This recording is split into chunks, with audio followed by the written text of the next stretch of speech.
वही जो हमने कही।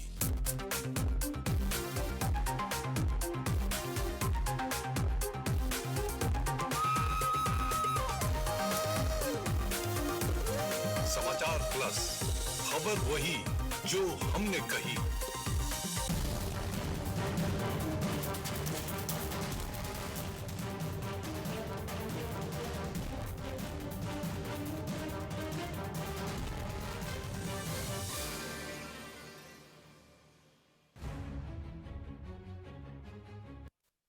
पंकज प्रसून। इस वक्त एक शब्द की बड़ी चर्चा है देश में, और वो शब्द है मुफ्त की रेवड़ी। वैसे तो रेवड़ी खाने की चीज़ है, लेकिन जब इसकी गूंज सुप्रीम कोर्ट तक सुनाई पड़ने लगे और भारत के मुख्य न्यायाधीश ये कहें कि रेवड़ी कल्चर देश के लिए चिंताजनक है, अगर आरबीआई ये कहने लगे कि रेवड़ी कल्चर राजकोषीय आपदा बन सकता है, और अगर भारत के प्रधानमंत्री ये कहने लगे कि शॉर्टकट से शॉर्ट सर्किट हो सकता है, तब इस मुद्दे पर ध्यान देना आवश्यक हो जाता है। आखिर ये रेवड़ी कल्चर है क्या? आखिर ये मुफ्त की राजनीति आखिर कौन सा ऐसा गुल खिला रही है जिसके कारण इस देश के सभी राज्य मिलाकर 70 लाख करोड़ रुपए के कर्ज में चले गए हैं? मुद्दा गंभीर है और हमारे साथ चर्चा करने के लिए बेहद खास मेहमान हैं, उनसे आपको रूबरू कराएंगे। लेकिन जो हमारा सवाल आज ये है कि मुफ्त की राजनीति इस देश के लिए कितना घातक है।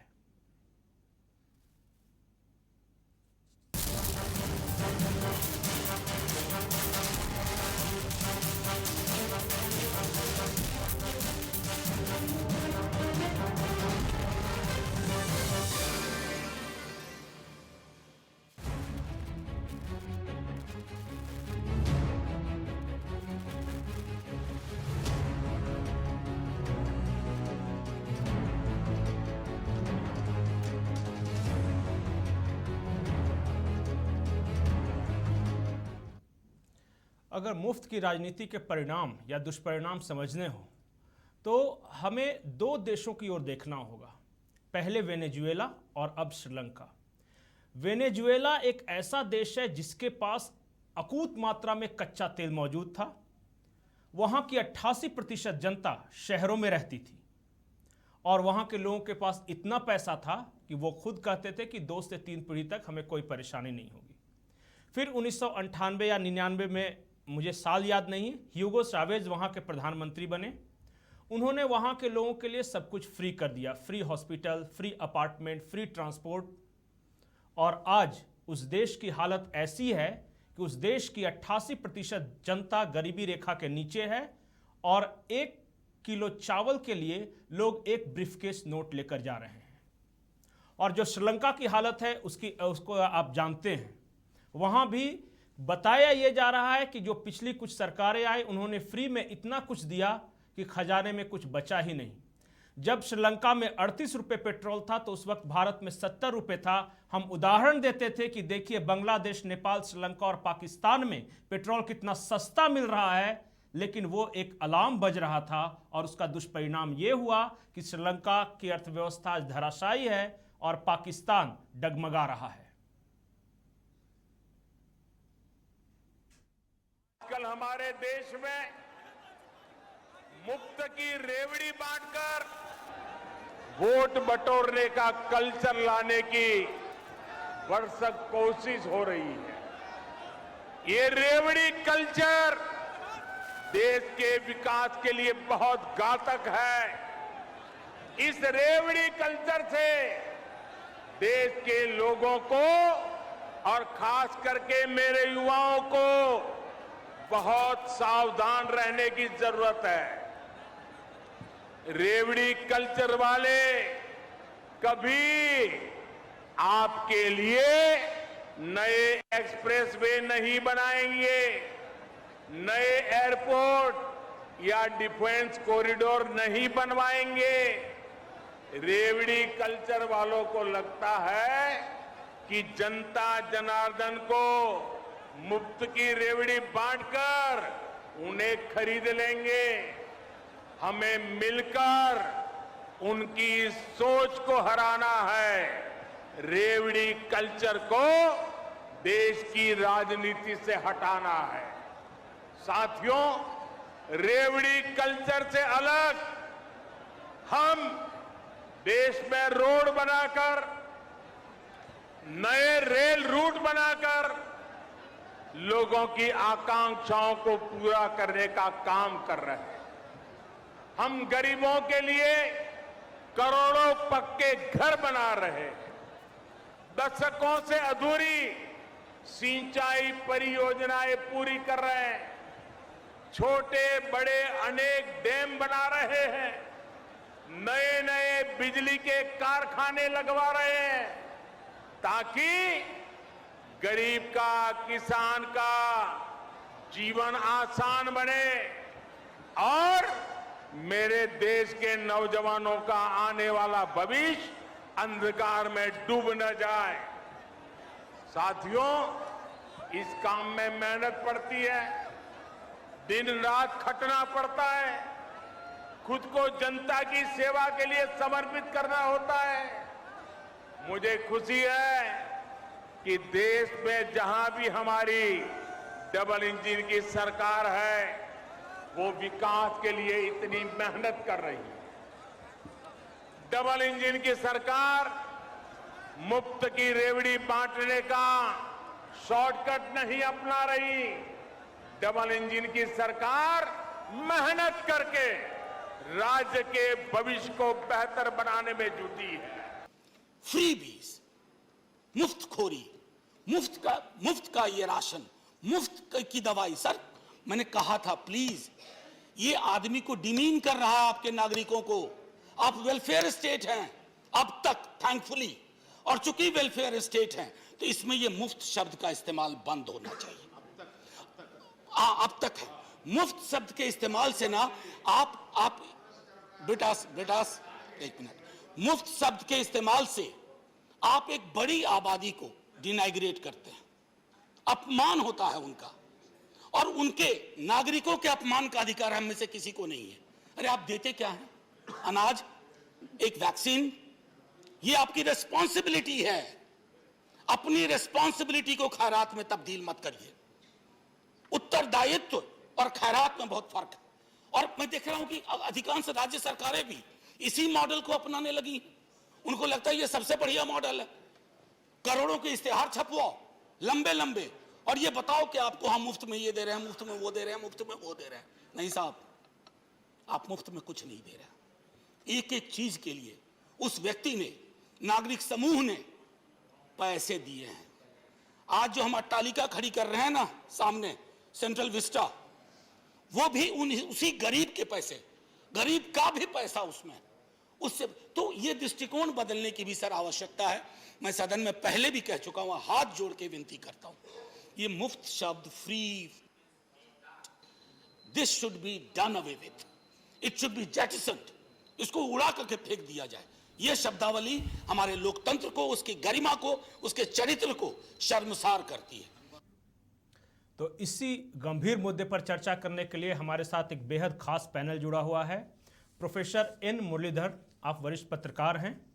भाजपा की ओर से पक्ष रखेंगे उनके प्रवक्ता प्रदीप सिन्हा जी, और हमारे साथ आरजेडी के प्रदेश उपाध्यक्ष राजेश यादव जी मौजूद हैं। राजेश यादव जी, पहला सवाल आपसे। मैं देख रहा था कि झारखंड सरकार की बात करूं तो इसके एडवर्टाइजमेंट का बजट है 20 करोड़ रुपए, और मुफ्त बिजली वाली योजना में जो खर्च है वो 75 करोड़ रुपए है। मेरा सवाल सिर्फ इतना है कि जो प्रचार का जो बजट है, अगर वो थोड़ा कम कर लिया जाए तो खजाने पे बोझ भी नहीं बढ़ेगा और जनता का भला भी हो जाएगा। निश्चित रूप से ये बड़ा ही गंभीर मामला है।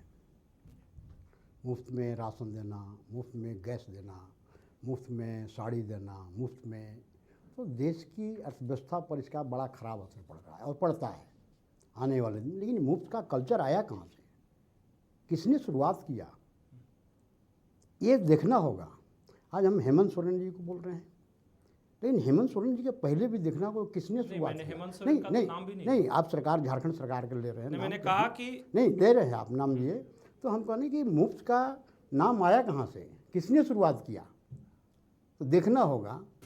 तब जाकर के सारे लोग जो सारे पार्टियां हैं, चाहे या करने वाले राजनीति करने वाले लोग हैं, तो उनको सोचना होगा कि यह मुफ्त में हम बात कर रहे हैं, बड़े बड़े जो भाषण दे रहे हैं मुफ्त का, किसने शुरुआत किया इस देश को। आज इस गर्त में अभी बता रहे थे कि जो यहाँ अर्थव्यवस्था है चरमरा रही है, अब 20 करोड़ रुपया बोल रहे हैं झारखंड सरकार की एडवर्टाइजमेंट। ये जानना चाह रहा था, हम ये बोल रहे हैं कि आप 20 करोड़ बोल रहे हैं, हम तो समझते हैं कि 20 करोड़ से भी ज़्यादा झारखंड राज्य बनने के बाद अरबों अरब रुपया एडवर्टाइजमेंट में खर्च हुए हैं। यहाँ बैठे हुए हमारे बड़े वरिष्ठ पत्रकार हैं, ये सारे जानते हैं कि किस तरह से अखबार में, जिस तरह से मीडिया में, जिस तरह से प्रचार में, जिस तरह देखे होंगे जगह जगह जो एडवर्टाइजिंग लगा हुआ है, कौन लोग लगा रहे हैं। तो ये सारे लोग जो है, हर राजनीतिक पार्टी, हम नहीं बोल रहे हैं। राजेश जी, मैं ये जानना चाह रहा था कि जिस झारखंड के हर नागरिक पर 17,000 रुपये का कर्ज है, उस झारखंड में हर विधायक के लिए आवास बन रहा है, नई महंगी महंगी गाड़ियां खरीदी जा रही हैं, मांग हो रही है कि हमारी सैलरी जो विधायक फंड है वो बढ़ा दो, 5 करोड़ रुपए से, माफ़ कीजिएगा 1.5 या 2 करोड़ मिलता है मुरली सर? नहीं, कितना में 2 करोड़ से बढ़ा दिया जाए। अब बताइए ना, ये बोझ, ठीक है मैं जनता की तो बात ही नहीं कर रहा हूँ, हो सकता है कोई गरीब हो, उसे कपड़े की ज़रूरत हो सकता है कि जिसके घर खाना ना हो उसे चावल दाल गेहूं की ज़रूरत हो, लेकिन ये शाह खर्ची एकदम बड़ा, ये तो माने भयावह स्थिति है और बड़ी सोचने की बात है, राज्य के लिए भी और देश के लिए भी सोचने की बात है कि इस तरह का जो बेदरसा खर्चा करना, किन के लिए आप खर्चा कर रहे हैं। सत्ता में आने के लिए, चाहे कोई भी पार्टी हो, सत्ता में आने के लिए मुफ्त में राशन, मुफ्त में साड़ी, मुफ्त में आपका गैस, मुफ्त में, ये सत्ता पर काबिज करने के लिए जो प्रयास चल रहा है वो देश के लिए और किसी भी राज्य के लिए बड़ा खतरे की घंटी बजने वाली है। ये मैं मानता हूँ। आज जो स्थिति है ये बहुत माने भयावह स्थिति, इसको कौन देखेगा। हम हर पार्टी के लोग, जो हमारे पार्टी के लोग हैं, वरिष्ठ नेता हैं, या हम तो सारे लोगों को बोलते हैं, प्रदीप सिन्हा जी यहाँ बैठे हुए, हमारे वरिष्ठ लोग बैठे हुए यहाँ, कौन लोगों ने पहले तो सत्ता में आने के लिए कौन लोगों ने शुरुआत किया मुफ्त में। ये तो देश के लिए वैसे लोग खतरनाक हैं जो मुफ्त की योजना बना रहे हैं, मुफ्त की योजना चला रहे हैं। विधायक फंड का आज ज़्यादा विधायक लोगों को मासिक बढ़ोतरी का है, तो झारखंड की बात आप बोल रहे हैं। झारखंड राज्य बनने के बाद किस तरह से झारखंड, अच्छा, इनको सैलरी में बढ़ोतरी क्यों चाहिए? अब इनको ऐसे भी सब कुछ, बंगला तो सरकार बना के दे ही रही है, फैसिलिटी है, हाँ, फिर सारे चीज़ है, बावजूद हाँ। ये एक पार्टी का, एक सरकार का नहीं, सारे लोग दोषीवार हैं। हम तो कहते हैं कि इन लोगों को तो मिलना ही नहीं चाहिए। जो इन लोगों को जो मिलता है टीए डीए और रेलवे का कूपन मिलता है, ये तो बंद होना चाहिए, पूरे देश में बंद होना चाहिए। इससे भी अर्थव्यवस्था पर खराब असर पड़ रहा है, ये बंद होना चाहिए। रेलवे का टिकट, हवाई जहाज का टिकट, उनको शायद जो उनके यहाँ मेहमान आते हैं उसको चाय पिलाने के लिए पैसे, उसके भी पैसा, आप उसके लिए भी पैसा, उसके लिए भी फंड दे रहा है, सरकारें देता है। तो ये कल्चर बन गया है। इस कल्चर को समाप्त कैसे होगा, इस पर सारे विपक्ष, सारे पार्टी, सत्तारूढ़ पार्टी के सारे लोगों को बैठ के सोचना होगा और वरिष्ठ नागरिकों को इस पर भी विचार देना होगा। नेताओं को पर अंकुश लगाने के, राजनीतिक पार्टी पर अंकुश लगाने, तभी जाके रुक सकता है। हाँ प्रदीप जी, मैं ये देख रहा था झारखंड में इससे पहले वाली सरकार, जो रघुवर दास की सरकार थी, महिलाओं को 1 रुपये में रजिस्ट्री। उसके बाद सरकार जो आई है, ये भी हर बुजुर्ग विधवा को पेंशन, 57.10 लाख लोगों को 10 रुपये में साड़ी लुंगी धोती, 25 रुपये में बीपीएल धारियों को पेट्रोल, चावल गेहूं के बाद अब दाल भी बटेगा, 100 यूनिट तक बिजली फ्री। अब आप बताइए कि जो सरकार, राज्य की सरकार खुद कह रही है कि मेरा खजाना खाली है, मेरे पास पैसे नहीं हैं, ये सब कहाँ से पैसे लाएगी देने के लिए? कुछ सोच है? और फिस्कल डेफिसिट इस राज्य का 3.5% है। देखिए, मैं समझता हूँ कि कोई भी सरकार अपने जेब से पैसे नहीं लगाती। सरकार नहीं, कोई भी दल, पार्टी कोई भी हो, अपने जेब से पैसे नहीं लगाती ना, अपने पार्टी फंड का पैसे का उपयोग जनता को देने के लिए करती है। वो राजकोष में जो पैसा जनता का टैक्स का जमा होता है, उस पर बड़ी बड़ी घोषणाएं करते हैं। उनका दम्भ भी इसी बात पर होता है कि हमारा कलेक्शन इतना हुआ और हमने अमुक अमुक क्लास के लोगों के लिए इतना कुछ किया। तो कहीं ना कहीं इस जो हाल फिलहाल ये चर्चा चली है और सुप्रीम कोर्ट के नहीं सर, पहल के यहाँ बाद तो कलेक्शन में भी झोल है।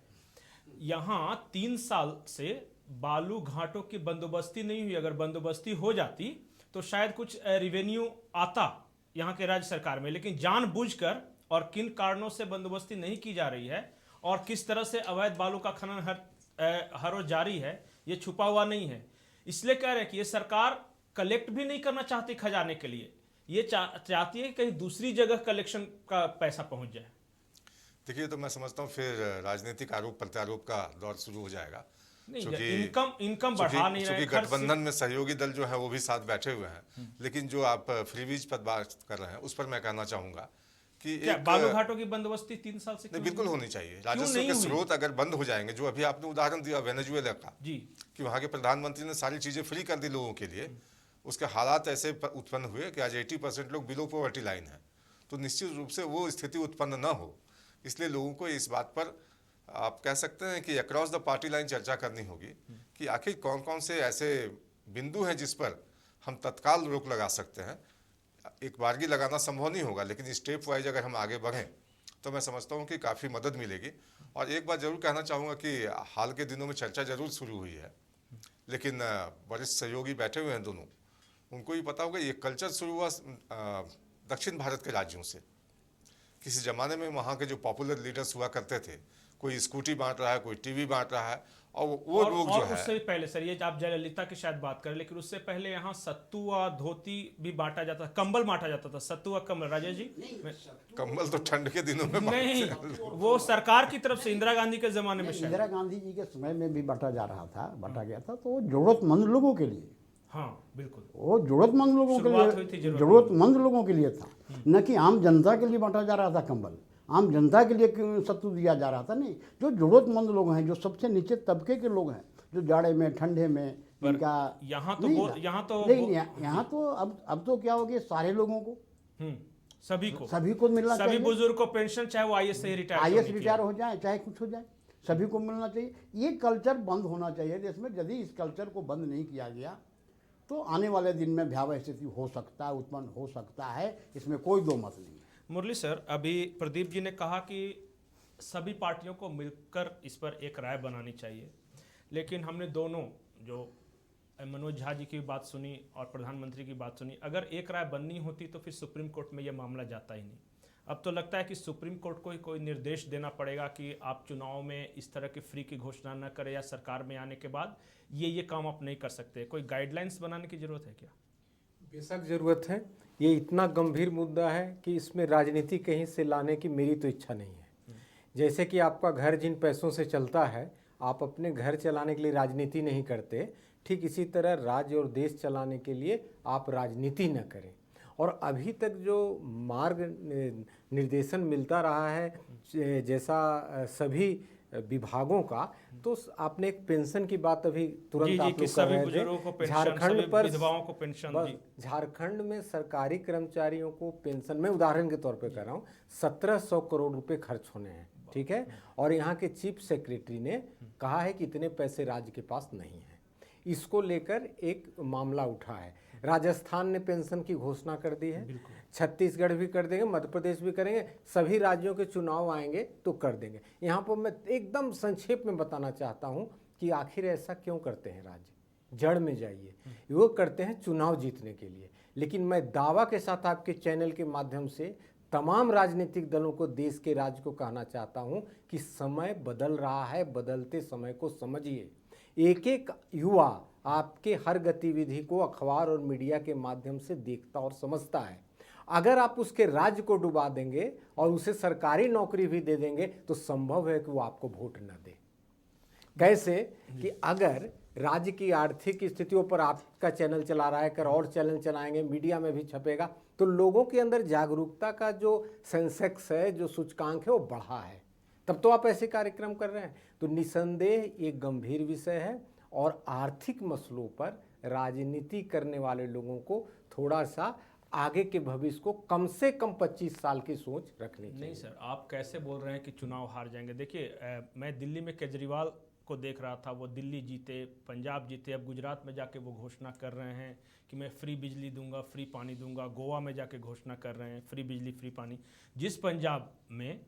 जिस पंजाब पर 3 लाख करोड़ का कर्ज पहले से है, और वहाँ पर अगर कोई पॉलिटिकल पार्टी जाके घोषणा कर रही है कि मैं आपको बिजली फ्री या पानी फ्री दूंगा, उसके बावजूद वो बम्पर मेजोरिटी से जीत मैं रही आपको थोड़ा सा रोकता हूँ। अगर आपको लगता है कि सिर्फ इस घोषणा से वो चुनाव जीत गए, तो मुझे लगता है कि हल्का सा कहीं पे आपसे भूल हो रहा है। कितने लोग हैं जो ऐसे मुफ्त की घोषणाओं से प्रभावित होते हैं? मैं झारखंड लौटता हूँ, झारखंड में बीती सरकार जो थी उन्होंने भी कई घोषणाएं की थी। अगर ऐसे घोषणाओं से चुनाव जीते जाते तो सरकारें नहीं बदलती, सरकारें बदलती ही नहीं। आम आदमी पार्टी अगर चुनाव जीत रही है तो सिर्फ मुफ्त की घोषणा के कारण नहीं जीत रही है। जनता के अंदर एक नई सोच, एक नया प्रयोग, एक नए दल को अवसर देने की आकांक्षा भी जन्म लेती है। इस बात को आप समझिए। 1977 तक तो इंदिरा इंडिया थी, अब उसके बाद वो हार गए, चमत्कार हो गया पूरे दुनिया में। करे ऐसा कैसे हो गया? फिर 80 में जब इंदिरा गांधी आई, तो मेरे बात पर ध्यान दीजिएगा, 80 में आई तो इतनी डरी हुई थी कि उन्होंने सभी चीज़ों को सरकारी कर दिया। बैंक का सरकारीकरण उसी समय पूरा हुआ। अब आज बताइए कि बैंक के सरकारीकरण होने से जो नुकसान हुआ है वो इंदिरा गांधी के प्रमुख गलतियों में गिना जाता है। मैं पार्टीगत बात नहीं कर रहा, हर प्रधानमंत्री से उसके कार्यकाल में 1-2 ऐसी चीज़ें निर्णय होती है जो 20 साल बाद, 30 साल बाद प्रदीप सिन्हा जैसे लोग, हमारे मान्यवर नेताजी जैसे लोग उसका फिर अवलोकन करते हैं और कहते हैं कि ये गलती हुई थी। ठीक है, अब देखिए आर्थिक स्थिति एकदम खराब है। कारण क्या है? आय के स्रोत कम हो रहे हैं। कोई सरकार किसी पब्लिक समूह को नाराज करने के बजाय, कठोर निर्णय के बजाय, मेहनत करने के बजाय पॉपुलरिस्ट होते जा रही है। यही मैं पूछना चाह रहा था। आप जो कह रहे थे मैं वहीं आ गया। क्या जो अंग्रेजी में टर्म है कि good economy is bad politics, ऐसा है क्या? एकदम, अगर आप एकदम है, 100% है। आप कठोर निर्णय के बिना सरकार नहीं चला सकते। इसमें मैं प्रधानमंत्री को धन्यवाद दूंगा कई निर्णयों के लिए। अब आप बहुत बड़ी घटना हुई है, आपके संज्ञान में मैं लाता हूं। जीएसटी पे जो राज्यों को मदद मिलने वाली थी बंद हो गई है। अब इसके बाद राज्य की छटपटाहट है। मैं आपको पूरे दावे से कह सकता हूं कि 10 करोड़ तो बहुत बड़ी रकम है। 50 लाख की कोई योजना अगर होगी और कोई मुख्यमंत्री चाहे कि मैं कर दूं, तो उसको वित्त सचिव के आगे जाकर गिड़गिड़ाना पड़ेगा कि भैया 50 लाख की व्यवस्था बजट में कहीं करो। ये बात आम लोगों के सामने नहीं आता, लेकिन आपके जैसे वरिष्ठ पत्रकार हैं, हमारे प्रदीप जी हैं, हम लोग समझ सकते हैं। लेकिन इस स्थिति में आखिर इतने बड़े निर्णय क्यों हो जाते हैं? आपने तो नाराजगी की बात भी सुनी होगी कि चीफ सेक्रेटरी थोड़ा नाराज हो गए, क्योंकि अकाउंटेंट जनरल भी भारत में बैठा है, सुप्रीम कोर्ट भी बैठी है और सबसे बड़ी जनता भी बैठी है। जनता भी अब इकोनॉमिक्स पढ़ने लगी है, थोड़ा भरोसा कीजिए उन पर। अच्छा राजेश जी, मैं एक चीज़ समझना चाह रहा था कि कई बार हम ऐसा सुनते हैं कि जो फंड आया केंद्र से वो वापस लौट गया, फंड आया केंद्र से वापस लौट गया, लेकिन हम पब्लिक डायमेंशन में कई मुख्यमंत्रियों को मंत्रियों कहते सुनते हैं कि केंद्र ने पैसे नहीं दिए। तो जिस राज्य से फंड वापस लौट जा रहा है, अगर उसी राज्य का कोई बड़ा मंत्री या मुख्यमंत्री ये कहे कि पैसे नहीं मिल रहे हैं, तो समझ में नहीं आ रहा है होता क्या है। फंड जो केंद्र सरकार जो फंड देती है तो उसका खर्च करने के लिए भी एक सीमा है, खर्च करने का भी एक सीमा है। और यदि सीमा के अंदर खर्च से नहीं हो पा रहा है तो निश्चित रूप से उस राज्य के सरकार दूसरीवार हैं। लेकिन केंद्र सरकार भी को नहीं, मैं देख रहा था बिहार और झारखंड से काफ़ी फंड लौट रहे हैं। क्यों? और गडकरी जी ने एक शायद वीडियो मैंने देखा था कि जिसमें मुख्यमंत्री जी को वो कह रहे हैं कि आप प्लान बना कर दीजिए, लैंड एक्विजिशन करके दीजिए, पर्यावरण क्लियरेंस दीजिए, आप जैसा रोड चाहेगा वो। मुझे नहीं पता कि अभी तक मिला है या नहीं केंद्र को। देखिए अभी आप देख लें, अभी रातू रोड में हमारे प्रदीप जी बैठे हुए हैं। हमको लगता है कि 3-4 साल पहले सरकार बनने के तुरंत बाद उन्होंने घोषणा यहाँ शिलान्यास भी किए थे, लेकिन कितनी देर लग गए फंड आने में? कितने दिन उन्होंने घोषणा किया था कि रातू रोड से पुष्कर मोड़ तक रोड बनाएंगे और इसके लिए सुनिए, और बहुत से रोड का योजना बनाती है केंद्र सरकार, लेकिन फंड कब देती है? 2 साल के बाद, 3 साल के बाद, 4 साल के बाद दे रही है। केंद्र सरकार का भी जिम्मेवारी है कि जब समय पर आप योजना कर शुरुआत कर रहे हैं, शिलान्यास कर रहे हैं, ऐसा है तो क्या कि अभी बहुत उदाहरण ऐसे हैं, बहुत से ऐसे उदाहरण हैं कि फंड का घोषणा आया, फंड आया देर से आया। जब तक बजट वित्तीय वर्ष समाप्त हो गया, जब वित्तीय वर्ष समाप्त होने लगेगा तो निश्चित रूप से फंड को लौटाना पड़ता है। सर यहाँ बैठे हुए हैं, वित्तीय वर्ष में यदि फंड खर्चा प्रदीप जी से पहले तो जवाब बाद देता में हूँ, फिर सरकार- मुरली सर से मैं समझने की कोशिश करूँ। प्रदीप जी, ऐसा है क्या कि जो उदाहरण दे के बताया कि ये रातू जो रोड जो फ्लाईओवर बनाना था, या फिर ऐसा है क्या कि कई बार राज्य भेजते हैं कि मुझे ये प्लान बजट इस मद में चाहिए, लेकिन वहाँ से आ नहीं पाता? देखिए, जो भी राशि आवंटित होती है उसका यूटिलिटी सर्टिफिकेट राज्यों को देना पड़ता है। अगर आप समय पर सारा चीज़ उपलब्ध करा दें तो मैं समझता हूं कि अगली किस्त भी जारी होती है।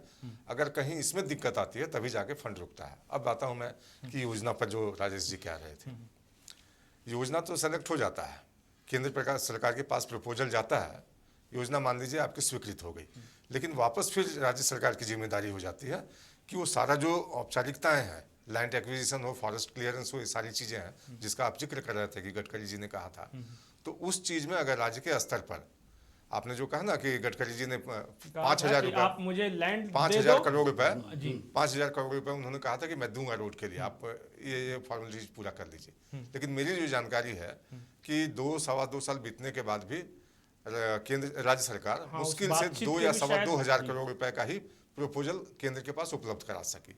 तो कहीं ना कहीं जो इच्छा शक्ति होती है, अगर वो आप नहीं दिखाएंगे तो निश्चित रूप से जन दबाव में आप काम तो करते हुए दिखेंगे, लेकिन समय पर अगर सारी चीज़ें प्रपोजल भी नहीं जाए, उसके अलावे जो टेक्निकल आप आजकल पढ़ते होंगे कि बहुत सारे लोग कंसल्टेंट नियुक्त होते हैं कि भाई वहाँ पर फिजिबिलिटी क्या है, इन चीज़ों का सारा रिपोर्ट बना कर दीजिए, तब जाकर केंद्र को भेजी जाती है।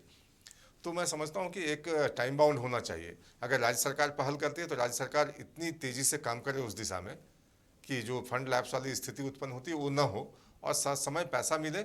और एक बात जरूर कहूँगा कि जो नेक्सस है ना अधिकारियों का, ठेकेदारों का, कि जानबूझकर प्रोजेक्ट को डिले करो ताकि फिर रिवाइज करो एस्टीमेट को, और उसका प्रोजेक्ट कॉस्ट जो मैं है मुरली सर से ये पूछना बढ़ता चाहता है हूं, जो जब ब्यूरो ना, तो जो निश्चित रूप से ब्यूरोक्रेटिक राज्य हर्डल्स हम को लोग मैं बोलते सहमत हैं। हूं आपका। जी जी अभी रांची में ही कई बहुत से ऐसे चल रहे हैं योजनाएं जो इनको 2 साल 3 साल 4 साल पहले पूरा हो जाना चाहिए था, लेकिन अभी पूरा नहीं हो पा रहा है। जो प्रदीप जी बोल रहे हैं कि एस्टीमेट को रिवाइज करो, एक एक तो कंपनी ऐसा है बढ़ते कि चले ये जाते काम हैं। ले रहे हैं और वो 10 साल से काम कर रहे हैं। उनको काम करना था 2 साल में, 3 साल में, और एक एक ऐसे कंपनियां यहाँ बहुत से लोग हैं, चहेते लोग हैं, और उस विभाग के अधिकारियों के साथ मिलकर ये मिल करते हैं करके ठेकेदार। ये वो 10 साल से एक ही योजना में लगे हुए हैं और रिवाइज करवा रहे हैं, बढ़ते जा रहा है, राशि बढ़ते जा रहा है। तो जब बढ़ते जाएगा, राशि बढ़ते जाएगा, तो इस सरकार पर भी कहाँ से सरकार यहाँ हम 200 करोड़ रुपया दिए हैं और 200 करोड़ रुपये 1 साल के बाद उसको 50 करोड़ और बढ़ा दे रहे हैं। आपने देखा ना हाई कोर्ट में। हाँ। आपने अच्छा देखा नहीं मुरली यहाँ सर, बहुत से बिल्डिंग में? जो बातचीत यहाँ चल रही है कि एक तो ब्यूरोक्रेटिक हर्डल्स की बात करें कि कई बार जानबूझ के लटकाते हैं और एस्टीमेट बढ़ाते जाते हैं। दूसरी बात यह है कि सरकार की इच्छा शक्ति, कौन सरकार का ब्यूरोक्रेसी पे कितना कमांड है और उस सरकार का डायरेक्शन क्या है, वो क्या चाहती है। वो 10 लोगों को नियुक्ति देकर खुद सर्टिफिकेट बांटना चाहती है या विभाग को नियुक्ति देकर उसको ये करना चाहती है। मतलब पोजिशनिंग जो मैं बोल रहा था, पॉलिटिकल पोजिशनिंग। देखिए इस तरह का विषय है कि अगर जिस पे जितना ऊंचा जाएंगे उतनी दूर तक दिखने लगेगा। आपने अभी जैसे कहा कि कोई योजना को डिले करना, फिर करप्शन, तो करप्शन तो घुन है, ये जिस तो है हर है ही, जिस स्टेट में लग जाएगा उसकी आय कम होने लगी। मैं छोटा सा उदाहरण देता हूँ, रांची रातू रोड में पानी की सप्लाई होती है, कितने कनेक्शन चोरी के हैं। चोरी रोकने के बजाय पानी का बिल बढ़ा देना किसी भी सरकार के लिए आसान है। सरकार ने क्या किया, वर्तमान सरकार ने क्या किया, पानी का बिल दुगना कर दिया, चोरी नहीं रोकी। एक मैं उदाहरण दे रहा हूँ, कामों बेस सभी सरकारें ऐसी करती है, जो नहीं करती वो सरकार अच्छी सरकार, जो करती है वो डुबाऊ सरकार। इसमें अब मुझसे कोई दल का नाम न बुलवाइए, किसी का न बुलवाइए, डुबाऊ सरकार और अच्छी सरकार। अब रही आपकी उधारी वाला सवाल और खराब आर्थिक स्थिति वाली सवाल, तो खराब आर्थिक स्थिति के बीच जो आने वाले 5 साल 10 की संभावनाएं हैं, उस संभावनाओं में भी अगर कोई सरकार खरी उतर रही है तो उसको आप 40-50 अंक देके पास कर दीजिए। और अगर कोई 20 अंक लाके बुरी तरह फेल हो रही है तो उस सरकार को आप जम के कोसिए, वो आपके देश को डुबा के रख देगा, श्रीलंका तो बना ही देगा। श्रीलंका तो बना ही देगा, लेकिन एक और है, जब अभी फिलहाल वक्त ब्रेक का है, ब्रेक के बाद हम वापस लौटेंगे तो हम इस बात पर चर्चा करें कि हर पॉलिटिकल पार्टी का अलग अलग पॉलिटिकल फोकस होता है। मैं ये कहूँगा कि हर दल चाहता है कि देश का विकास हो, लेकिन कैसे विकास हो इस पर थोड़ा सा मतांतर है। ब्रेक है छोटा सा, जल्द वापस लौटते हैं।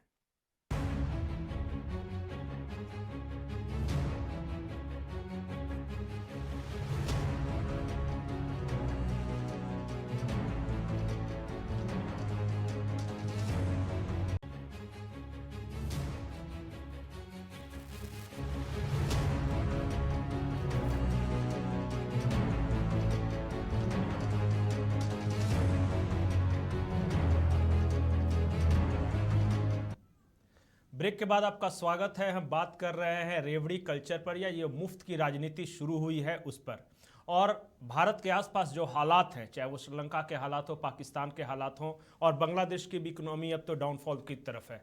ऐसे में भारत को संभालना एक बड़ी चुनौती है, और उससे भी बड़ी चुनौती है कि केंद्र सरकार राज्यों को कैसे मना सकेगी कि आप अपने खर्चे कम कीजिए और सिर्फ ज़रूरत के खर्चे कीजिए, फालतू के खर्चे मत कीजिए। ब्रेक के पहले हम चर्चा कर रहे थे मुरली सर, मैं देख रहा था कि कर्ज चुकाने में सबसे 5 खराब राज्य कौन से हैं। उसमें भी पंजाब टॉप पर है और बिहार चौथे नंबर पर है, कर्ज चुकाने की स्थिति में नहीं है। और झारखंड के बारे में मुझे आश्चर्य हुआ, क्योंकि ये जितना रिवेन्यू सरप्लस स्टेट होना चाहिए था, इसे पहला दूसरा हम अभी चर्चा कर रहे थे, बजट में ये रिवेन्यू सरप्लस था, फिर अचानक ये घाटे में आ गया। झारखंड के साथ ऐसी क्या गड़बड़ी है कि ये 6ठे नंबर पर कर्ज चुकाने में असमर्थ राज्यों की सूची में आ गया? देखिए, इस पहला बजट झारखंड का फायदे का बजट था और उसमें बड़े अच्छे काम किए थे जो भी सरकार थी। मैं सरकार और मुख्यमंत्री का नाम नहीं लेना चाहता, क्योंकि आर्थिक विषयों में मेरा मानना है कि ये देश के इससे जुड़ा सीधा मामला है, और जो भी सरकारें करती आई है, आज जब हम आपके स्टूडियो में बैठे हैं तो उसका कॉम्युलेटिव हम लोग समझने का प्रयास करें कि सरकार कहाँ गड़बड़ी कर रही है। अब ये बात है कि अभी सरकार उधार देने में सबसे अधिक लापरवाही करती है। जिन उधारों को टाला जा सकता है उनको टालती है, ये टालना गलत है। आपको मतलब एशियन डेवलपमेंट बैंक ने झारखंड में स्कूलों के विकास के लिए 600 करोड़ रुपया दिया, ठीक है, अब आप स्कूलों का विकास कर दीजिए। अब आप सिर्फ उसके स्ट्रक्चर बनाने पे अगर 400 करोड़ खर्च कर देंगे, बच्चों को नहीं पढ़ाएंगे तो रिजल्ट तो नहीं आएगा। तो आप जो पैसे ले रहे हैं वो रिजल्ट ओरिएंटेड हो, आप जो उधार ले रहे हैं वो सही समय पर पहुंचाएं। और प्रसून जी, आपको मालूम है उधार का ब्याज तो देना ही पड़ेगा। पश्चिम बंगाल जैसे राज्य तो 90% अपने पूरे बजट का उधार और वेतन पे खर्च कर रहे हैं। तो अब तो स्थिति अलार्मिंग है, बहुत चिंता का विषय है। आप मंच पे भाषण देना और तमाम अच्छी बातें बोल देना एकदम अलग विषय है, लेकिन आर्थिक मसलों पे निर्णय लेना, झारखंड में जमशेदपुर है, बोकारो है, रांची है, सब बिहार के सभी अच्छे शहर ही हैं, तो फिर आय का साधन क्यों नहीं है? आय का साधन जनरेट किया जाता है। पर्यटन और कृषि से पूरे दुनिया के सभी अच्छे देश श्रेष्ठ देश बने, झारखंड में भी संभावना थी। पहले भाषणबाजी हमने खूब सुना है, जापान बना देंगे, ये बना देंगे, सुनते सुनते अब 20 साल बाद अब लगता है कि अब ये सब लफाजी है। राजेश जी, 20 साल के हम जब बात कर रहे हैं तो यहाँ बाकी सामाजिक मुद्दों पे बहुत चर्चा हुई, लेकिन अर्थव्यवस्था पर जो गंभीर विषय हैं उस पर चर्चा हुई भी, लेकिन पब्लिक डोमेन में शायद उस तरह से नहीं जा सका। क्योंकि ऐसा कैसे हो सकता है कि झारखंड जैसा राज्य जहाँ पे इतने मिनरल रिसोर्सेज हैं, सर ने अभी बताया कि इंडस्ट्रियल सिटीज़ हैं, चाहे वो जमशेदपुर हो, बोकारो हो, हम यहाँ देख रहे हैं कि एक एक कर सब कोलैप्स कर रहे हैं। चाहे वो HEC की हालत भी देख लीजिए, जो बाकी जगहों पे मैं अलग अलग जिलों का नाम ले सकता हूँ कि गिरिडीह में कभी अभ्रक उद्योग कितना वो फल फूल रहा था, वहाँ आज बिल्कुल धराशायी है। धनबाद के बारे में सुनता हूँ कि अब कोयला का स्टॉक वहाँ ख़त्म हो जाएगा 10-20 सालों में, फिर वहाँ बहुत विकट स्थिति हो जाएगी। मतलब मिसमैनेजमेंट है क्या झारखंड में? नहीं, मिसमैनेजमेंट झारखंड जितना जो रेवेन्यू का आप बोल रहे हैं, अभ्रक हो, कोयला हो, क्या नहीं है? नहीं, हर अलग अलग सारी चीज़ें यहाँ हैं। वन है, अभी बोलते पर्यटन का बहुत बड़ा है यहाँ, हो सकता है पर्यटन को यदि बढ़िया से ढंग से किया जाए यहाँ, तो यहाँ कश्मीर बन सकता है झारखंड पर्यटन के मामले में। दूसरे हिमाचल प्रदेश बन सकता है, और जो जहाँ पर पर्यटन का बहुत बड़ा, लेकिन उत्तराखंड में सुनिए, लेकिन यहाँ जो भी केंद्र सरकार और राज्य सरकार दोनों को नियत और नीति ठीक नहीं रहा है। झारखंड राज्य बनने के बाद या जिनकी भी सरकार रही हो, तो नियत और नीति ठीक रखना होगा केंद्र सरकार को राज्य के प्रति और राज्य को केंद्र सरकार के प्रति। नहीं, मैं नहीं, वही उदाहरण नहीं, बता उदाहरण रहा दे रहे हूं। हैं आपका।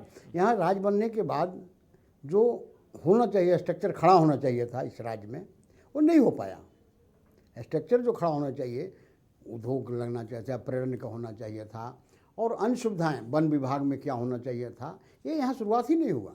यहाँ लोगों ने समझ लिया कि यहाँ हम आए हैं, सरकार में हैं, तो हमको कुछ न कुछ यहाँ से लाभ कमा के जाना है। लाभ कमाने के लिए यहाँ सोल्यूशन हो गया, और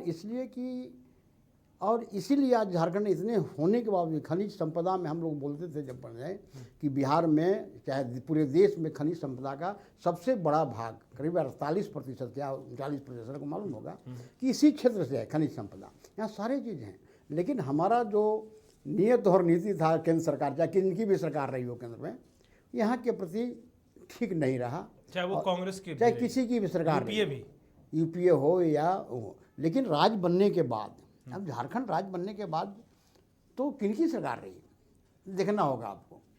अब मुफ्त में जहाँ राबड़ी का मतलब राज्य बनने के बाद केंद्र में किसकी सरकार रही है आप बोल रहे हैं? हाँ, राज्य बनने के बाद केंद्र में भी सरकार थी, 4 साल तक 5 साल तक यूपीए का रहा है। अटल जी से लेके उसके बाद भी मनमोहन सिंह और अब नरेंद्र मोदी। हाँ, तो उस समय मनमोहन सिंह जी के सरकार के मामला में देख लीजिए, वाजपेयी जी के समय में देख लीजिए यहाँ की स्थिति, और वाजपेयी जी के बाद की स्थिति देख लीजिए, तो आपको स्पष्ट नजर आएगा कि केंद्र और राज्यों में तालमेल रहा या नहीं रहा, और केंद्र क्या यहाँ किया, केंद्र ने क्या यहाँ प्रपोजल दिया, कितने यहाँ पैसे दिए योजनाओं के लिए, विकासोन्मुख कार्यक्रम करने के लिए क्या दिया, और उस पर कितना अमल किया यहाँ की सरकार। मतलब मनमोहन सिंह जी ने भी ध्यान नहीं दिया उतना। नहीं, हम तो बोल रहे हैं दोनों को तुलना न कर लीजिए। हाँ। आप एक तरफा अटल जी ज्यादा अटल जी का भी बेहतर, तुलना कीजिए, मनमोहन जी का भी तुलना कर जी। लीजिए, और अभी जो वर्तमान सरकार है उसकी भी कर लीजिए ना। खाली मनमोहन जी कैसे ने ध्यान दिए, कोई नहीं केंद्र सरकार ने ध्यान दिया। नहीं, यहाँ रघुवर दास के टाइम में तो वर्तमान सरकार भी अच्छा ही दे रही होगी। आप बता दीजिए वर्तमान सरकार, हम प्रदीप जी यहाँ बैठे हुए जी, नहीं, हैं, मोदी सरकार रोजगार के लिए, यहाँ के लोगों को रोजगारोन्मुख बनाने के लिए कौन कौन सी योजनाएं बनी 20 साल में, जी। कौन से बड़े बड़े अच्छा, उद्योग आप ही लगे की हैं। बात को आगे बढ़ाते हैं। प्रदीप जी ये बोल रहे हैं कि एक तो पैसा कम आया, जो पैसा आया, जो भी पैसा इस राज्य में था वो बेसिक इंफ्रास्ट्रक्चर डेवलपमेंट की ओर नहीं लगा। ये टूरिस्ट प्लेसेस की बात कर रहे थे या दूसरे इंफ्रास्ट्रक्चर, यहाँ बिजली हो, सड़क हो, या फिर जो भी परमानेंट स्ट्रक्चर्स हम बनाने की बात करते हैं, कैसे बनेगा अगर कोई सरकार ये कह दे कि हम अपने रिवेन्यू मतलब जो अपना खजाने को नुकसान पहुंचा के हम 1 रुपये में ज़मीन रजिस्ट्री करेंगे, या अगली सरकार ये कह दे कि हम सबको पेंशन दे देंगे, सबको बिजली फ्री दे देंगे, हम सबको धोती साड़ी फ्री दे देंगे, इन पैसों से इंफ्रास्ट्रक्चर का निर्माण हो सकता था कि नहीं? निश्चित रूप से वही मैं कह रहा हूँ कि अगर एक सोच हो सही दिशा में चलने का, तो ये जो मुफ्त की रेवड़ी बांटते हैं लोग, उस पर परहेज करते, और राज्य के लिए क्या बेहतर होने वाला है, आने वाली ज़रूरतें क्या हैं, और इंफ्रास्ट्रक्चर के क्षेत्र में कहाँ कहाँ संसाधनों का उपयोग करना है, ताकि एक ऐसा रिसोर्स खड़ा हो जहाँ युवाओं को रोजगार तो मिले ही, साथ साथ हमारा खजाना भी उससे भरता रहे। लेकिन एक चीज़ मैं कहना चाहूँगा प्रसून जी कि आज जो चर्चा हो रही है मुफ्त रेवड़ी वाली, कि एक वर्ग को तो हम खुश करना चाहते हैं कि आपके लिए अमुक अमुक योजनाएं चला रहे हैं, आपको ये फ्री दे रहे हैं, लेकिन समाज का एक तबका उसके लिए भुगतान करता है। बिल्कुल। और आप गाहे बगाहे, हालांकि वो बहुत मुखर नहीं है वो तबका, लेकिन कराहता है उस टैक्स के बोझ से, क्योंकि नित नए तरह तरह के टैक्स उस पर लादे जाते हैं। चूँकि रेवेन्यू रिसोर्स वही दिखता है सरकार को कि पैसे वहीं से आ सकते हैं। अगर कोई आपका बच्चा पढ़ लिख के आप अपने जीवन की पूरी कमाई लगा के उसको योग्य बनाते हैं और वो 10 लाख के स्लैब से ऊपर गया, तो 30% तो एट सोर्स डिडक्शन होगा। तो आप समझिए कि कहीं ना कहीं जो प्रतिभाएं हैं, पलायन का एक कारण वो भी बनता है। लेकिन एक बात जरूर सोचना होगा कि मैं एक उदाहरण देना चाहूँगा। 19 जब आपातकाल लगा था उस वक्त, तो आपातकाल के समय मुझे थोड़ा थोड़ा याद है, चूँकि मैं बहुत बड़ा था नहीं और राजनीति उस समय समझ में नहीं आती थी, 10 साल का उम्र था। तो काम के बदले अनाज देने की प्रथा थी कि आप काम कीजिएगा, काम के बदले आपको अनाज देंगे। बहुत सालों तक वो योजना चलती रही। लेकिन अब घर बिठाए अगर आप देने लगेंगे, कुछ करना नहीं है, पहले और काम के बदले था वैसे ही है, अब ऐसे ही दे रहे हैं, तो निश्चित रूप से उसका असर तो किसी समाज के एक तबके पर पड़ रहा है, वो उसका बोझ उठा रहा है।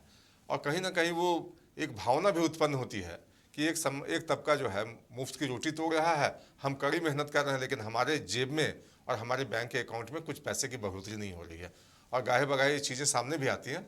तो सरकारों को भी सोचना चाहिए। जी मुरली सर, मैं थोड़ा सा फ्रीबीज से अलग हट के एक सवाल है, रिलेटेड है, कि जो टैक्स पेयर है इस देश का वो सबसे ज़्यादा गाली सुनता है राजनीतिज्ञों द्वारा, या जो नैरेटिव सेट किया जाता है। इस देश में व्यापारियों को गाली मिलता है, इस देश में जो नौकरी पेशा जैसे जो अफसर जिसको हम टैक्स स्लैब में मानते हैं, और दूसरी ओर वो लोग हैं इनके पैसे जिन्हें मिलते हैं और वो गाली देते हैं। ये कुछ नैरेटिव बदलने की ज़रूरत है क्या? जिस देश में जो वहाँ के व्यवसायियों को विलेन समझा जाए, उस देश का आर्थिक उसका पुनरुद्धार कैसे होगा? देखिए, आप अपने समस्या को ही बताए और उसी में आप जवाब भी दे रहे हैं। इस देश में रांची शहर में फिरायलाल चौक के सामने जो खड़ा होकर मौजे बेच रहा है वो व्यापारी, और देश में अडानी अंबानी सहित वो सभी लोग श्रद्धा के पात्र हैं। उन्हें सैल्यूट करना चाहिए कि वो लोग मेहनत करके खड़ा होते हैं और सरकार को टैक्स देते हैं। टैक्स देने से बड़ा काम वो करते हैं कि रोजगार देते हैं। आज आपको मैं एक समीकरण बता रहा हूं कि सरकार के पास नौकरी देने के लिए 22 लाख थे और आवेदन कितने गए? 22 करोड़ से ज़्यादा। तो ये इतना बड़ा काम वो व्यापारी करते हैं। जो खड़ा है मौजा बेच रहा है, उसे भी एक पुलिस कांस्टेबल को सैल्यूट करना चाहिए। लेकिन इस देश में उल्टा होता है, क्योंकि समझ थोड़ी उल्टी है। और प्रदीप भाई ने जो कहा, मैं उस बात से एकदम सहमत हूँ कि जब जो लड़का मेहनत करके अगर 50 लाख कमा लेगा, वो 30% टैक्स देगा। मैं तो आपके मंच से कहना चाहता हूँ कि आयकर समाप्त कर देना चाहिए। और इस पर बहस भी हुई, और इस पर जो इनकम होती है वो सरकार खुलासा करे कि आयकर विभाग में कितना खर्च होता है, आय से कितनी इनकम होती है, और जो इनकम होती है वो कितनी छोटी है, और आयकर वाले कितना भ्रष्टाचार करते हैं। आज अगर आयकर विभाग को खत्म कर दिया जाए और इनकम टैक्स ही देश से खत्म कर दिया जाए। चाणक्य ने कहा था कि किसी भी राज्य की सरकार को ऐसा होना चाहिए मधुमक्खी की तरह कि वो जनता से टैक्स भी ले ले और उसे पता भी न चले। तो हमारे विचार से आयकर 3% से ज्यादा होना ही नहीं चाहिए। मैं एकदम प्रदीप जी की पीड़ा से सहमत हूं, लेकिन ये बिल्ली के गले में घंटी कौन बांधे? कौन नेता ये हिम्मत करे? वर्तमान सरकार से देने वाले महज 3% है और लेने वाले बाकी कितने हैं? लेकिन इस बात पर यहाँ मैं आपको थोड़ा सा टोकूंगा, रोकूंगा। देखिए, ये भी एक नैरेटिव है। टैक्स यहाँ पैदा होने के बाद से 9 महीना पहले से हर बच्चा गर्भ ठहरने के पहले जो माँ विटामिन की गोली खाती है उस पर भी वो टैक्स देती है। और मैं एक और अद्भुत बात आपको बता रहा हूँ जो मैंने हरिद्वार में समझा है कि जो भारत का आदमी मर जाता है और उसके परिजन अगर उससे प्रेम करते हैं और हर साल उसको अगर श्रद्धांजलि देते हैं, तो अनंत काल तक भारत ही एक ऐसा देश है जहां का एक आदमी, मैं धर्म का नाम नहीं लूंगा, वो अनंत काल तक भारत सरकार को टैक्स देता है। ऐसा तो दुनिया में कोई देश ही नहीं है। अरे साहब, आपको टैक्स से बड़ी पैसा मिलता है, पैसा को ढंग से रखना सीखिए। और ये मेरे इस बात पर आप गौर कीजिए कि कोई आदमी जो मरता है उसके बाद अनंत काल तक वो पैसा देता है, उसके श्रद्धांजलि सभा के लिए जो सामान खरीदी जाती है। तो आप कहते हैं टैक्स कम लोग देते हैं। नहीं, टैक्स कम लोग देते हैं, ज़्यादा टैक्स कम लोग देते हैं। टैक्स सभी देते हैं। और आपकी आबादी 140 करोड़। ये राजेश जी से जानना इंटरेस्टिंग हो, क्योंकि जो आरजेडी का है जो नैरेटिव है, अंबानी अडानी वगैरह जो, अच्छा, उद्योगपति समाज के दुश्मन है क्या राजेश जी? बड़े उद्योगपति, खैर छोड़िए, नहीं, बड़े बड़े उद्योगपति तो समाज का, मतलब कि पहले से मैं कह रहा हूँ, इंदिरा गांधी के टाइम में टाटा बिरला चलता था, वही आपके अडानी अंबानी हो गया। उद्योगपति तो सरकार का किसी भी राज्य का रीढ़ होता है, चाहे उद्योग लगा करके करोड़ों लोगों को, लाखों लोगों को रोजगार उपलब्ध कराता है। लेकिन उनकी मनसा इधर जो बीच में आया है, मनसा क्या होना चाहिए? मनसा जो बदल रहा है, नीति बदल रहा है। अच्छा, पहले टाटा बिरला का बात कर रहे हैं हम लोग, तो पहले बोलते पहले होता था, टाटा बिरला का नाम लिया जाता था, टाटा बिरला डलमिया को हटाओ देश से। हाँ, पहले उस टाइम। और अभी वही नाम बदल कर 75 में ही नारा, अंबानी हो गया। 75 में ही नारा देश। हाँ, तो हम बोल रहे हैं। और जहाँ तक बात कर रहे हैं आपका सरकार कार्य आने का, और अभी बता रहे थे सरकारी पदाधिकारी, जो बजट है बजट बनता है किसी योजना का में खर्च करने का, उस योजना में जो पदाधिकारी लगा हुआ है, हमको लगता है कि 40-45% तो उस बजट का पैसा वही खा जा रहा है, वही खा जा रहा है किसी भी सरकार में, वही खा जा रहा है। आप देख लीजिए कि एक इंजीनियर है, उसको मासिक वेतन मिलता है, अभी हो गया 1 लाख 1.25 लाख। तो जब बहाली हुआ था हम लोग 78 में, हम लोग याद है 80 में, तो हमको ये में बहाली हुआ था तो 500 कुछ रुपया, शायद 70 या 77 रुपए मिलते नहीं 500 में 82 में जूनियर इंजीनियर FCI में हमको हुआ था, असिस्टेंट गोदाम मैनेजर में हम ज्वाइन नहीं किए, तो उसमें 587 रुपया था, अभी बढ़ गया, अभी 1 लाख।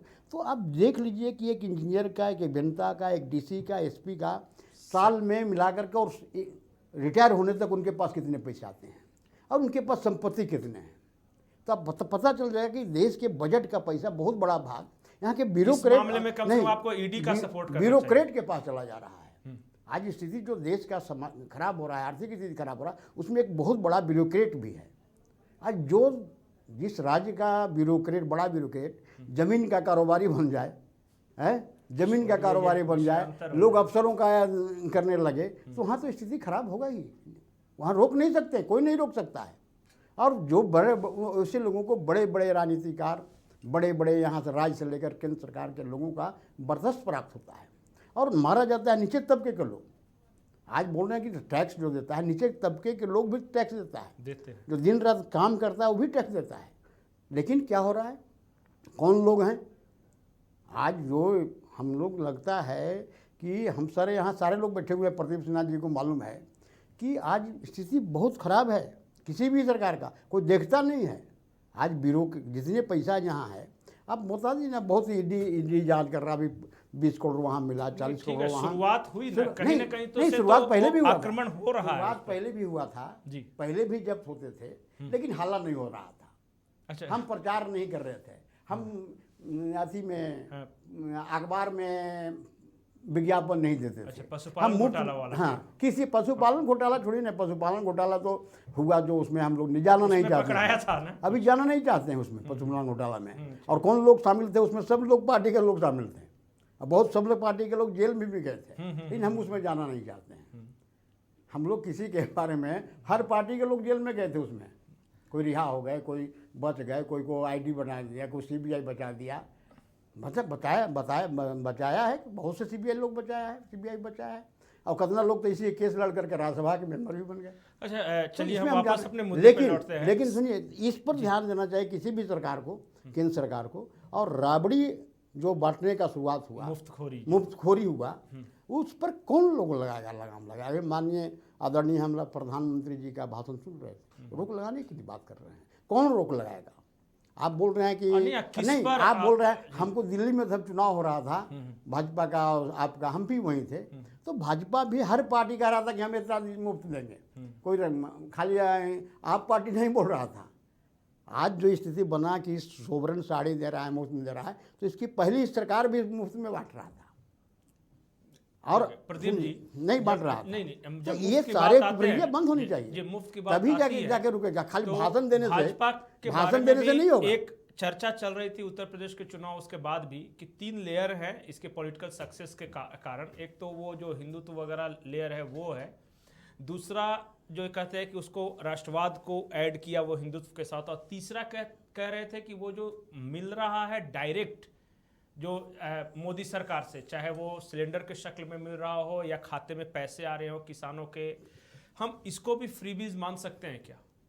देखिए, आपने प्रधानमंत्री जी का दिखाया तो उन्होंने कहा कि अगर हम 6,000 रुपये इस देश के किसानों के पास आ रहे हैं, शायद महिलाओं को भी कुछ दे रहे हैं पैसे, सिलेंडर मिल रहा है फ्री का, ये भी फ्री में आएगा क्या? देखिए, जहाँ तक प्रश्न है कि अभी आपने प्रधानमंत्री जी का दिखाया वो, तो उन्होंने कहा कि अगर हम घर बना कर दे रहे हैं गरीबों को, तो निश्चित रूप से उनको हम वो ताकत दे रहे हैं जो हर साल जूझते थे कि बारिश के दिनों में उनके मकान गिर जाते थे। आज वो समस्या नहीं। 6,000 रुपया हम जी बता रहा हूँ कि आपने जो कहा ना कि चुनावी फंडा कुछ ऐसा है कि हर सरकार, मैं बोल रहा हूँ अक्रॉस द पार्टी लाइन, हर सरकार इस प्रयास में रहती है कि कौन से वर्ग को हम लुभाएं जो हमारे साथ आ सके। तो उसके लिए किसान का वर्ग हो या फिर आप कहें महिलाओं का वर्ग हो या अलग अलग समूह हैं, वहाँ सरकारों का ध्यान जाता है कि इस ओवर को अगर हम अच्छा, अपनी अब ओर खींचना है तो हम solution पे कौन आते सी हैं। योजना एक लेकर एक जाएं। करके पूछा मुरली सर, क्या पहल कहां से हो सकती है? मतलब जो ठोस मैं जानना चाहता हूं, क्या चुनाव आयोग जिस तरह आचार संहिता बनाता है उसी वक्त ये घोषणा कर दे कि कोई भी पार्टी फ्री का ऐलान नहीं कर सकती, या फिर सुप्रीम कोर्ट कोई दिशा निर्देश जारी करे? यहां से शुरुआत हो सकती है क्या? क्योंकि रास्ता वहीं पे अब जाता दिख रहा है। देखिए, आप जो बात कह रहे हैं दोनों बात सही है, लेकिन एक बात कहिए कि जब तक ईमानदारी नहीं आएगी, जब तक भारत में एक गंभीर विमर्श नहीं होगा, तब तक कोई ना कोई रास्ता तो लोग निकाल लेंगे। चुनाव आयोग कहेगा कि आप घोषणा मत कीजिए, लेकिन ये कहेंगे कि ये इस जगह पे इतना वेलफेयर करना हमारे लिए जरूरी है, नहीं तो ये लोग मर रहे हैं, तो आप क्या करेंगे? चुनाव आयोग की सीमा चुनाव तक है। अगर आप चुनाव आयोग को, सुप्रीम कोर्ट कोई दिशा निर्देश जारी कर दे सुप्रीम कि कोर्ट सिर्फ जिसको जरूरत है उसको दिया जाए, बाकी लोगों को इससे एक्सक्लूड किया जाए, चाहे किस तरह की सब्सिडी मैं हो। बोलना, यही व्यवस्था था। नहीं नहीं, एक एक व्यवस्था, मिनट, आप पुराने हैं, आप बहुत बड़े, यही व्यवस्था था कि सब्सिडी किसको मिलता था पहले? गरीबों को सिर्फ। सब्सिडी किनको मिलता नहीं, था? नहीं, मैं इससे सहमत नहीं नहीं नहीं, हूं। आप सब्सिडी नहीं सबको नहीं नहीं, मिलता सबको था। नहीं मिलता था, एक गरीब मिनट, तबके के। मैं उसी बात आप ही की अभी बात कर अभी रहा सर हूं। जो अभी जो देश पर बहुत बड़ा नहीं, जो पड़ रहा है, हम मुद्रा लोन दिए माननीय प्रधानमंत्री जी, बहुत अच्छा स्कीम नहीं, था। नहीं, ये बात और नहीं थी। बिना बोले कि बिना ऐसी का पहले गरीबी ही ज्यादा थी, नहीं, गरीबी अब नहीं, गरीब कम हुई है। नहीं, इसलिए उसी योजना लोगों, थी। आप बताइए, राशन कार्ड बीते महीना 9 लाख पकड़ाया ये बिहार के अंदर, जो लोग संपन्न थे, झारखंड में भी रामेश्वर राव बार-बार झारखंड बोल में रहे भी हैं पकड़े कि- गए। आखिर इतना बड़ा ही घोटाला है, ये घोटाला कम से कम 5 लाख करोड़ का है, क्योंकि इसका असेसमेंट ही नहीं होगा। आप जो बात कर रहे हैं उससे मैं सहमत हूँ, ये रेवड़ी था। क्यों आपको सस्ते कौन दाम पे देता? मिले? कांड कौन बनवाया? सर, देखिए, नहीं, ये बात अब नहीं, वो नहीं, विषय नहीं है। ये नहीं, सवाल नहीं है। सवाल है कि जो ब्यूरोक्रेट लोग हैं, जो सप्लाई इंस्पेक्टर, उन पर कार्रवाई कहाँ हुआ? तो इस नहीं, पे कौन कार्रवाई ये करता है? कार्रवाई कैसी की सरकार का जो बना दिया, उस पर कार्रवाई जब तक नहीं करिएगा इस विमर्श तो से बंद कहाँ होगा? देखिए, इसी आज भी विमर्श बंद से रहे हैं। आगे निकलने की जरूरत आज है। भी बंद रहे हैं। और अभी जो आर्थिक स्थिति है उस पे ऐसे तमाम कल्याणकारी योजना मॉनिटरिंग होना चाहिए, और उस पे जहां भी भ्रष्टाचार दिखे उस योजना को बंद किया जाना चाहिए। मनरेगा बहुत अच्छी योजना थी जी। मनमोहन सिंह का ड्रीम प्रोजेक्ट था, बहुत ही अच्छी योजना, जिसका शुरुआत में बहुत implementation- अच्छा काम भी हुआ था नहीं, इसमें। थोड़ा सा काम हुआ, ज्यादा खास काम तो करके हुआ नहीं। वो आरजेडी के रघुवंश बाबू जब ये ग्राम हाँ, विकास मंत्री ईमानदार थे। मंत्री होंगे तो ब्यूरोक्रेट ईमानदारी से काम करेंगे, अगर ऊपर से ही मंत्री बेईमान होंगे तो सब ब्यूरोक्रेट बेईमान हो जाएंगे। एक और है, आखिरी 1 मिनट है राजेश जी, बताइए। ये जो माननीय प्रधानमंत्री जी की अच्छी योजना, मुद्रा योजना, 10 लाख तक, 50 लाख तक, हाँ, जिसको बिना रोजगार ग्रांटर शुरू का, करने के लिए बिना जो- ग्रांटर का, बिना ये का। लेकिन बता इतना अभी आ रहा था हम लेके कि 45 करोड़ आदमी को मुद्रा योजना के तहत लोन मिला। इन कौन लोगों को मिला? कितने लोग उससे लाभ हुए? कौन लोग हुए? ऑडिट कराना चाहिए। ऑडिट नहीं कराना चाहिए। नहीं नहीं, कहो आप ना। यहाँ पे भूल कर रहे हैं। नहीं। एक जो मुद्रा योजना थी एकदम सक्सेसफुल योजना है, क्योंकि इसमें लिमिटेशन था कि आप 1 ही लाख लोन दे सकते हैं, और 99% लोगों ने पैसा वापस किया है। क्योंकि मैं आरबीआई से जुड़ा रहा और मैंने खुद रांची शहर में के 55 वार्ड में नहीं, प्रचार 1 किया। लाख रुपया तो एक लिए दो तो इंसान लौटा को तो- दिए। हाँ, नहीं, वो लोग 1 लाख लौटा रुपया दिए। तो लौटाए। सुनिए सर, मुद्रा 1 योजना लाख में वो रुपया भी तो योजना लौटाए, थी, लेकिन और एक 500 करोड़ सक्सेसफुल रुपया योजना लौटाए थी। नहीं। ये प्रधानमंत्री नहीं, 1 को लाख रुपया- धन्यवाद देना वो चाहिए। अलग अलग बहस चल जाएगा कि जी, राजेश जी तो लौटाए नहीं। जी, अब मैं 50 लाख ले लिए, 500 करोड़ वाला बहस अलग ठीक है, चलेगा। राजेश जी, और मुरली ये सर, 1 हमारे लाख पास समय वाला बस अलग इतना ही चलेगा। था। हमारे पास समय इतना ही था। तो असल मूल बात यह है कि वेलफेयर स्टेट है और होना भी चाहिए, लेकिन जब आप वेलफेयर करते हैं तो ये भी देखना चाहिए कि हम किसका वेलफेयर कर रहे हैं और उससे लाभ सही तरीके से कैसे पहुंचे। आप सब इस चर्चा में हमारे साथ जुड़े, मुरली सर, प्रदीप जी, राजेश जी, आप सबका बहुत बहुत शुक्रिया, आभार, नमस्कार।